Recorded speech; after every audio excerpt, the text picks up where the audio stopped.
Hello student, this is me DS Kazi. Today we are going to learn a new chapter from Rhythm textbook Stand Up First. Visit to the market. Visit यानी जाना और market बाज़ार. Do you go to the market?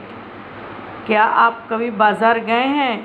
अगर गए हैं तो with whom do you go? किसके साथ गए हैं आप कभी अपने दादाजी के साथ गए होंगे, मम्मा के साथ, पापा के साथ, अंकल के साथ, है ना। तो आज बाज़ार वाला हम लेसन पढ़ रहे हैं और उसमें हम देखेंगे कि जब हम मार्केट जाते हैं तो वहाँ क्या क्या मिलता है ना। आप मार्केट गए होंगे तो आपने देखा होगा कि वहाँ तरह तरह के डिफरेंट टाइप ऑफ स्टॉल लगे रहते हैं। कुछ फ्रूट्स की दुकानें होती है, कुछ वेजिटेबल, कुछ टॉयज़ की रहती है, फ्लावर्स की रहती है, तो ऐसे अलग अलग रहते हैं। तो let's start our today's lesson. Minnie's father is a farmer. Father means पिता, फार्मर यानी किसान, और यहाँ मीनी जो है एक बच्ची का नाम है। और देखिए मीनी के स्पेलिंग में MINI, जब आई है उसके बाद ऐसा ऊपर कॉमा लगा है और S लिखा है, तो हम इसको अपोस्ट्रोफी S बोलते हैं। इसका मतलब होता है का की के, यानी मीनी के पिताजी क्या थे, किसान थे। He grows vegetable in his farm. Grow यानी पैदा करना, उगाना, और वेजिटेबल्स यानी सब्जियां, और फार्म यानी खेत। तो वो क्या करते थे, अपने खेत में सब्जियां उगाते थे। देखिए जो हीज़ और ही जो वर्ड है ये है प्रोनाउन यानी सर्वनाम, और ये लड़के के लिए जो मेल जेंडर है उनके लिए यूज़ होता है ही और हिज। ही का मतलब होता है वह, और हिज का मतलब होता है उसका, उसकी, उसके। He sells them in the market every Saturday. Minnie goes with him to the market. और सेल्स का मतलब होता है बेचना, है ना। तो वो मार्केट यानी बाज़ार में क्या करते थे, हर शनिवार को, सैटरडे यानी शनिवार, और एवरी यानी प्रत्येक शनिवार को जो है मार्केट में जाते थे, क्या बेचने के लिए, सब्जियां। और उनकी बेटी मीनी भी उनके साथ जाती थी। Her father sales his vegetable, और वो वहाँ पर अपनी उगाई हुई सब्जियां बेचते थे। He takes her around the market. फिर वो मिनी को अपना बाज़ार में क्या करते थे, घुमाते थे। अब हम नेक्स्ट पेज पर आ जाएंगे। पेज नंबर है हमारा 89। There are many people in the market. They are buying vegetables and fruits. They are buying flowers and toys too. अभी देखो यहाँ पे TOO वर्ड आया है। टू का मीनिंग होता है भी, और TOO का मतलब होता है का की के, और TWO2 का मतलब होता है दो। तो प्रोनाउंसिएशन जो है एक है, लेकिन उनके स्पेलिंग्स और मीनिंग क्या है, डिफरेंट है, अलग है। THERE देर, देर का मतलब होता है वहाँ, और मैनी यानी बहुत, और आर जो है वर्ब है। जब हम सब्जेक्ट प्लूरल्स यूज़ करते हैं बच्चों, तो वर्ब भी प्लूरल फॉर्म में लिखी जाती है, और उसकी सिंगुलर वर्ब आर की क्या है, इज़। दोनों का मतलब है होता है लेकिन जब हम एक से ज़्यादा के लिए हमें कहना होता है तब हम वर्ब जो है प्लूरल सब्जेक्ट के साथ आर लगाते हैं और सिंगुलर सब्जेक्ट के साथ इज़ लगाते हैं। पीपल यानी लोग। तो वहाँ पर बहुत सारे लोग बाज़ार में थे। They are buying vegetables and fruits, और वे क्या खरीद रहे थे, फल और सब्जियाँ। बाय, BUY, बाय का मतलब होता है खरीदना, और BYE बाय का मतलब होता है टाटा, और BY बाय का मतलब होता है से। तो यहाँ भी जो है प्रोनाउंसिएशन एक है, स्पेलिंग और मीनिंग अलग अलग है। और जब किसी वर्ब में ING लग जाता है तो उसका मतलब होता है रहा है, रही है। वेजिटेबल्स यानी सब्जियाँ, और फ्रूट्स यानी फल। They are buying flowers and toys too. Flowers का मतलब होता है फूल और टॉयज़ का मतलब होता है खिलौने भी। TOO2 यानी भी। Mini look fathers there are many colourful flowers.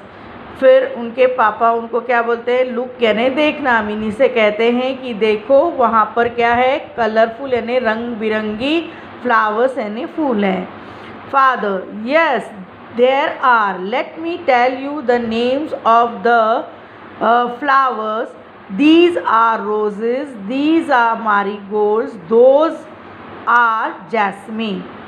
अब उनके पापा को उस मिनी का जवाब मिलता है कि हाँ चलिए मैं आपको क्या बताती हूँ, नेम्स यानी उसके फूलों के नाम बताती हैं। अब जब एक से ज़्यादा चीज़ है तो हम अगर पास में है तो क्या वर्ड यूज़ करते हैं? दीज, और दीज यूज़ किया तो क्या आता है? आर। और जो भी उसके साथ है वर्ड वो सिंगुलर नहीं प्लूरल फॉर्म में रहेगा। जैसे रोज़ वो दिस के साथ आएगा, लेकिन रोजेस वो किसके साथ आएगा? दीज के साथ। तो वहाँ बहुत सारे गुलाब के फूल है, इसीलिए यहाँ पे ये वर्ड यूज़ किया गया है, दीज आर रोजेज। और वो चूँकि पास में है। अगर दोज किसके लिए यूज़ करते हैं? अगर प्लूरल फॉर्म में है लेकिन दूर रखा हुआ है तो दीज आर मारीगोल्ड। मारीगोल्ड मतलब गेंदे का फूल। और दोज आर, अब दूर है तो दूर कौन से है? जैस्मीन का फूल, चमेली का। Meaning yes sometimes mother makes a string of jasmine. String का मतलब क्या होता है? डोरी। तो कभी कभी माँ क्या करती है? उन फूलों की माला बनाती है, फ्लावर। समटाइम्स यानी कभी कभी, मदर यानी माँ, और मेक्स का मतलब होता है बनाना।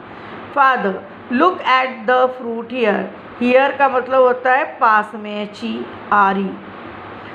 तो दे लुक यानी देखो, यहाँ पर क्या है? फल भी है। Mini I can see apples but what are those large fruits and the apples. लेकिन मैं तो जो है यहाँ पे सेब देख रही हूँ, बट यानी लेकिन, वहाँ पर दूर जो है वो क्या है? Behind the Apple. बिहाइंड यानी पीछे, सेब के पीछे क्या है? ऐसा मिनी ने प्रश्न किया है। Father those are pineapples. Mini what are these fruit kept on the right of the apple. फिर वो पिताजी को जो है उसका जवाब पिताजी से मिलता है कि वो पाइनएप्पल यानी अनानास है। फिर मिनी बोलती है कि what are these fruit kept on the right of the apple. जो सेब है उसके सीधे तरफ कौन से फल है? Father they are oranges. Oranges यानी संतरे हैं वहाँ पर। Mini what is the name of the big green fruit kept on the left of the apple. अब जो एप्पल के उल्टी तरफ जो बड़ा सा हरा दिखने वाला फल है वो क्या है? तो पिता का आंसर होता है father, oh that is watermelon. Mini returns home with her father. She holds a small basket of flowers in her hand. Her father has a bag of fruit. फिर जो है उसके पापा बताते वो जो बड़ा सा हरे रंग का फल है वाटरमेलन यानी तरबूज है। रिटर्न यानी वापस होना, होम यानी घर में। तो फिर मिनी जो है अपने घर अपने पिता के साथ लौटती है। देखिए यहाँ पे HER हर का यूज़ हुआ है। तो लड़की के लिए जब हमें बोलना है कि उसका है, उसकी है, तब हम लड़की के लिए जो है फीमेल जेंडर के लिए हिज नहीं हर का यूज़ करते हैं, और ही का नहीं शी प्रोनाउन यूज़ करते हैं। ठीक है। और यहाँ पे दैट क्या है? दूर रखी हुई चीज़ को दिखाना है, लेकिन दैट सिंगुलर है इसीलिए वहाँ पे वह भी सिंगुलर इज़ लिखी हुई है। और होल्ड्स का मतलब होता है पकड़ना। स्मॉल यानी छोटा। Basket of flower in her hand. उसने अपने हाथ में छोटी सी जो है टोकरी फूलों की पकड़ रखी थी। Her father has a bag of fruit. और उसके पिता के पास क्या था? फलों का बैग था यानी थैला। अब साइट वर्ड हम जो है रीड कर लेते हैं। His, HIS his. हिज यानी उसका, ये मेल जेंडर के लिए, लड़कों के लिए। ही यानी वह, ये भी लड़कों के लिए यूज़ होता है। प्रोनाउन और देम यानी उनका। THEM them, ये लड़के और लड़की दोनों के लिए यूज़ है। और हर जो प्रोनाउन है HER हर, वो लड़की के लिए, उसका मतलब होता है उसका उसकी। अराउंड AROUND अराउंड यानी आसपास। देयर THERE देयर यानी वहाँ पर। THOSE दोज यानी वे। दैट का जो है प्लूरल फॉर्म दोज है। बिहाइंड यानी पीछे। BEHIND विथ यानी साथ। WITH with. These THESE these यानी ये और ये है। दिस वर्ड का जो है प्लूरल फॉर्म है। तो थैंक यू स्टूडेंट। अभी इसकी जो एक्सरसाइज है ना वो हम नेक्स्ट वीडियो में करेंगे। वीडियो बहुत लॉन्ग हो रहा है।